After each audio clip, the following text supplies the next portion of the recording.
السلام علیکم ورحمۃ اللہ وبرکاتہ۔ حضرات، میں آپ کے سامنے آج ایک اہم ٹاپک اور لیسن کو لے کر حاضر ہوا ہوں، جو ہے قرآن کریم کے آداب کے متعلق۔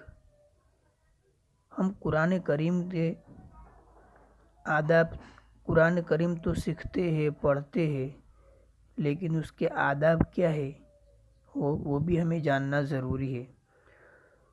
تو چلو، آج کا لیسن ہے قرآن کریم کے آداب کے بارے میں۔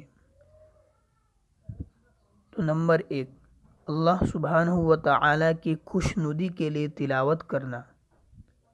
نمبر 2، باوضو تلاوت کرنا، وضو کے ساتھ تلاوت کرنا۔ نمبر 3، تلاوت سے پہلے مسواک کرنا۔ نمبر 4، تلاوت سے پہلے خوشبو لگانا۔ یہ سب آداب ہے۔ نمبر 5، پاک صاف جگہ پر تلاوت کرنا۔ نمبر 6، اگر ممکن ہو تو قبلہ رخ ہو کر تلاوت کرنا۔ نمبر 7، عذر نہ ہو تو بیٹھ کر تلاوت کرنا۔ نمبر 8، ٹھہر کر تجوید کی رعایت کے ساتھ تلاوت کرنا، یعنی ٹھہر کر آہستہ آہستہ تلاوت کرنا۔ نمبر 9، اچھی آواز سے تلاوت کرنا۔ نمبر 10، تلاوت کے وقت سنجیدہ اور پروقار بیٹھنا۔ نمبر 11، غور و تدبر سے تلاوت کرنا۔ قرآن پڑھتے وقت غور اور تدبر، سوچنا کہ قرآن کی آیت کیا کہنا چاہتی ہے۔ نمبر 12، تلاوت کے دوران یعنی تلاوت کے بیچ میں دنیاوی باتیں نہ کرنا۔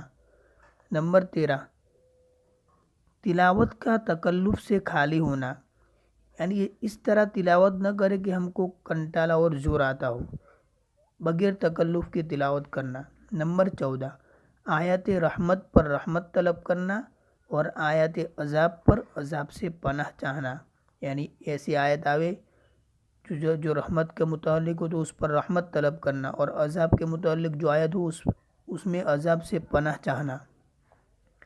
نمبر 15، خوف و خشیت کے ساتھ تلاوت کرنا، یعنی ڈرتے ہوئے تلاوت کرنا، اللہ سے ڈرتے ہوئے تلاوت کرنا۔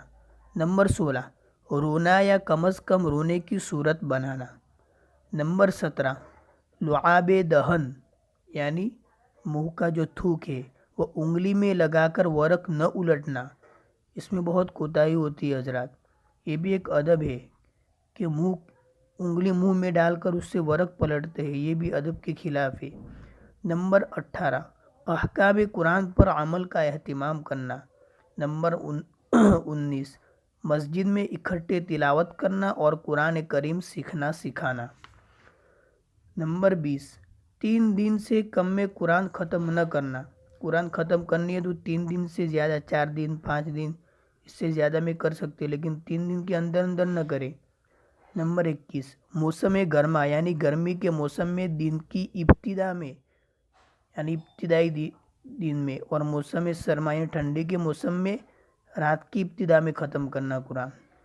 نمبر 22، حفاظ کا قرآن کریم کو یاد کرتے رہنا، یعنی جو حافظ لوگ ہیں، جو حفاظ کرام ہیں، ان کو قرآن کریم کی بہت کثرت کرنی چاہیے، بہت پڑھنا چاہیے۔ نمبر 23، قرآن سے دنیا طلب نہ کرنا۔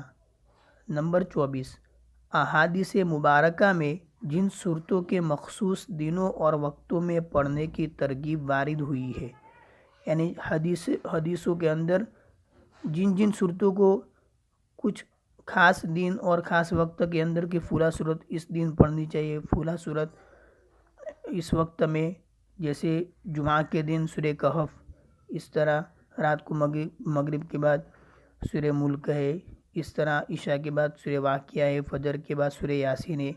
اس طرح جو حدیث مبارکہ میں جن صورتوں کو مخصوص دنوں اور وقتوں میں پڑھنے کی ترغیب وارد ہوئی ہے، انہیں ان ایام اور اوقات میں پڑھنے کا خصوصی اہتمام کرنا، انہیں اس وقت اور اس دن کو پڑھنے کے اندر بہت اہتمام کرنا چاہیے۔ تو بس آج کے لیے اتنا ہی تھا۔ مجھے بہت امید ہے کہ آج کا جو سبق ہے ہمارا وہ آپ کو بہت پسند آئے گا، تو پلیز لائک اور سبسکرائب کرنا نہ بھولے، اور ساتھ میں اپنے دوستوں کو واٹس ایپ اور فیس بک کے اندر بھی سینڈ کرے، اس چینل کے لنک کو سینڈ کرے تو انشاءاللہ ان کا بھی بہت فائدہ ہوگا۔ السلام علیکم ورحمۃ اللہ وبرکاتہ۔